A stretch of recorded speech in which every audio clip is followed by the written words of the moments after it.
Hello friends, आज हम लोग क्लास 12th के लिए होम साइंस का most important VVI objective question को लेकर के आ गए हैं, जो कि आपके 2022 एग्जाम के लिए बहुत इंपॉर्टेंट है। और इस बार हम लोग का टारगेट है कि आप सभी 400 प्लस नंबर को लेकर के आए, तो इस टारगेट को आप लोग लेकर के चले। बहुत इंपॉर्टेंट क्वेश्चन है, इस वीडियो में देखेंगे। चलिए, आज का पहला क्वेश्चन है, खुशी, आत्मीयता और रूप हलापन का प्रतीक है। खुशी, आत्मीयता और रूप हलापन का प्रतीक कौन सा रंग है, क्या है? इसका सही आंसर है option number A. Option number A है पीला। देखिए, पीला जो रंग है वो खुशी, आत्मीयता और रूप हलापन का प्रतीक है। बहुत इंपॉर्टेंट क्वेश्चन है, आप लोग इसे भी याद कर लें। चलिए, 2 नंबर क्वेश्चन है, सांकेतिक भाषा का प्रयोग होता है। सांकेतिक भाषा का प्रयोग किसके लिए होता है, किनके लिए किया जाता है? इसका सही आंसर है option number D. Option number D है गूंगे तथा बहरे बच्चों के लिए। देखिए, गूंगे तथा बहरे जो बच्चे होते हैं उनके लिए सांकेतिक भाषा का प्रयोग किया जाता है। चलिए, 3 नंबर क्वेश्चन है, बच्चों में असमर्थता हो सकती है। बच्चों में असमर्थता हो सकती है, कब से हो सकता है? इसका सही आंसर है option number B. Option number B है जन्म के समय से। बच्चों में असमर्थता हो सकती है, तो उनके असमर्थता जो बच्चे में होती है वो जन्म के समय से ही होता है।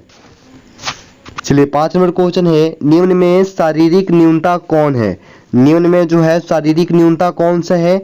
इसका सही आंसर है option number C. Option number C है श्रवण शक्ति। श्रवण शक्ति जो है वो शारीरिक न्यूनता है। चलिए, 6 नंबर क्वेश्चन है, मानसिक न्यूनता कितने प्रकार की होती है? मानसिक न्यूनता जो होती है वो कितने प्रकार की होती है? इसका सही आंसर है ऑप्शन बी। ऑप्शन बी है 7। यानी कि मानसिक न्यूनता जो होती है वो 7 प्रकार की होती है। ये बहुत इंपॉर्टेंट क्वेश्चन है। चलिए, 7 नंबर क्वेश्चन है, कृत्रिम लुप्त अंग वाले बच्चों की विशेष आवश्यकता कौन कौन सी है? कृत्रिम लुप्त अंग वाले जो बच्चे होते हैं उनकी विशेष आवश्यकताएं कौन कौन सी है? इसका सही आंसर है option number D. Option number D है इनमें से सभी, यानी कि ऑप्शन नंबर ए है प्राकृतिक चिकित्सा। ऑप्शन बी है शारीरिक आवश्यकताएं। ऑप्शन नंबर सी है शैक्षणिक आवश्यकताएं। ये तीनों जो है कृत्रिम लुप्त अंग वाले बच्चों की विशेष आवश्यकताएं हैं। चलिए, 8 नंबर क्वेश्चन है, निम्न में से कौन बच्चे का पारिवारिक समाजीकरण का साधन नहीं है? कौन सा ऐसा ऑप्शन है जो बच्चे का पारिवारिक समाजीकरण का साधन नहीं है? इसका सही आंसर है option number C. Option number C है दोस्तों से संबंध। देखिए, बच्चों का जो है दोस्तों से संबंध जो है वो बच्चों का पारिवारिक समाजीकरण का साधन नहीं है। और ऑप्शन नंबर ए है बच्चे का जन्मक्रम। ऑप्शन बी है माता पिता के संबंध। और ऑप्शन नंबर डी है भाई बहनों से संबंध। ये जो तीनों हैं ये बच्चे का पारिवारिक समाजीकरण का साधन है। लेकिन ऑप्शन नंबर सी जो है दोस्तों से संबंध, ये बच्चे का पारिवारिक समाजीकरण का साधन बिल्कुल नहीं है। चलिए, 9 नंबर क्वेश्चन है, एकीकृत बाल विकास योजना कब शुरू की गई? एकीकृत बाल विकास जो योजना थी वो किस वर्ष शुरू की गई थी? इसका सही आंसर है ऑप्शन नंबर बी।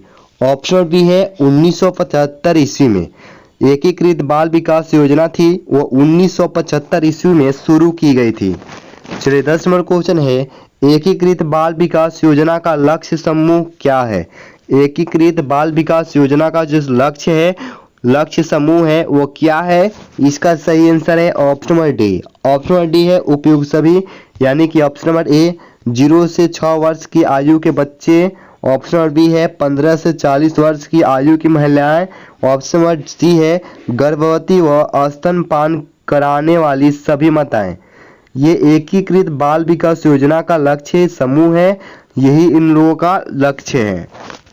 चलिए, 11 नंबर क्वेश्चन है, शिशुओं तथा बालकों के लिए अतिरिक्त अवस्थाएं कौन सी है?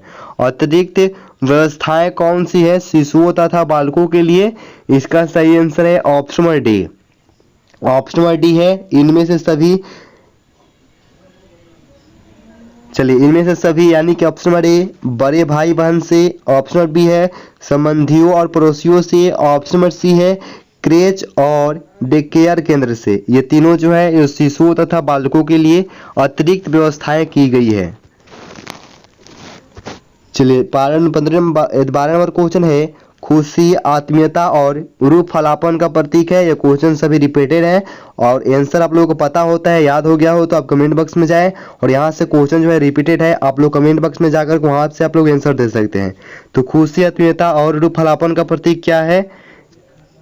इसका सही आंसर है ऑप्शन ए। ऑप्शन ए है पीला रंग। पीला रंग जो है वो खुशी, आत्मीयता और रूप फलापन का प्रतीक है। चलिए 13 नंबर क्वेश्चन है, सांकेतिक भाषा का प्रयोग होता है। ये सभी क्वेश्चन रिपीटेड है, आप लोगों को आंसर याद हो गया हो तो आप लोग कमेंट बॉक्स में जाकर वहां पे आप लोग आंसर दे सकते हैं। तो सांकेतिक भाषा का जो है प्रयोग होता है किन के लिए होता है? तो गूंगे और बहरे बच्चों के लिए होता है। गूंगे और बहरे बच्चों के लिए सांकेतिक भाषा का प्रयोग किया जाता है।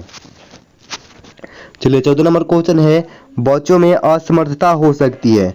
बच्चों में है जो असमर्थता हो सकती है, इसका सही आंसर है ऑप्शन बी। ऑप्शन बी है जन्म के समय से। देखिए बच्चों में जो असमर्थता होती है वो जन्म के समय से ही होती है। चलिए 15 नंबर क्वेश्चन है, दुखद संवेद का उदाहरण है। दुखद संवेद का उदाहरण क्या है?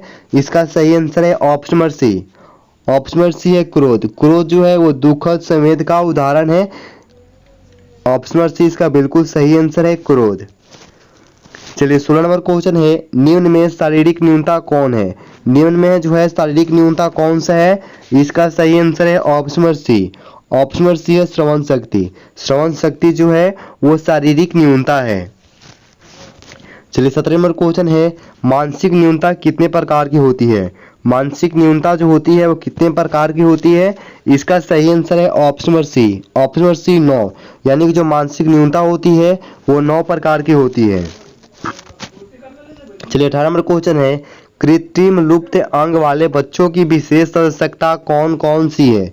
कृत्रिम लुप्त अंग वाले जो बच्चे होते हैं उनकी विशेष आवश्यकताएं कौन कौन सी है? इसका हम लोग आंसर देख चुके हैं। अगर आंसर पता हो तो आप लोग जल्दी से कमेंट बॉक्स में जाकर के आंसर करें। इसका सही आंसर है ऑप्शन डी। ऑप्शन डी है इनमें से सभी, यानी कि ऑप्शन ए है प्राकृतिक चिकित्सा, ऑप्शन बी है शारीरिक आवश्यकताएं, ऑप्शन सी है शैक्षणिक आवश्यकताएं। ये तीनों जो है कृत्रिम लुप्त अंग वाले बच्चों की विशेष आवश्यकता होती है। इसका सही आंसर ऑप्शन डी है। चलिए 19 नंबर क्वेश्चन है, निम्न में से कौन बच्चे का पारिवारिक समाजीकरण का साधन नहीं है? कौन सा ऐसा ऑप्शन है जो बच्चे का पारिवारिक समाजीकरण का साधन नहीं है? इसका सही आंसर है ऑप्शन सी। ऑप्शन सी है दोस्तों से संबंध। दोस्तों से जो संबंध है वो बच्चे का पारिवारिक समाजीकरण का साधन नहीं है। ऑप्शन ए, बी और डी ये तीनों जो है वो बच्चे का पारिवारिक समाजीकरण का साधन है। चलिए 20 नंबर क्वेश्चन है, एकीकृत बाल विकास योजना कब शुरू की गई? हम लोग आंसर देख चुके हैं, आंसर पता हो तो आप लोग जल्दी से कमेंट करें। एकीकृत बाल विकास योजना कब शुरू की गई थी? तो ये शुरू की गई थी 1975 ईस्वी में। 1975 ईस्वी में एकीकृत बाल विकास योजना को शुरू किया गया था। ऑप्शन बी इसका सही है और ये आज का लास्ट क्वेश्चन था। अगर आप लोग चैनल पर हैं तो चैनल को पहले सब्सक्राइब कर ले, वीडियो को लाइक करें और अपने दोस्तों के साथ जितना हो सकता है शेयर करें और कमेंट करके बताएं।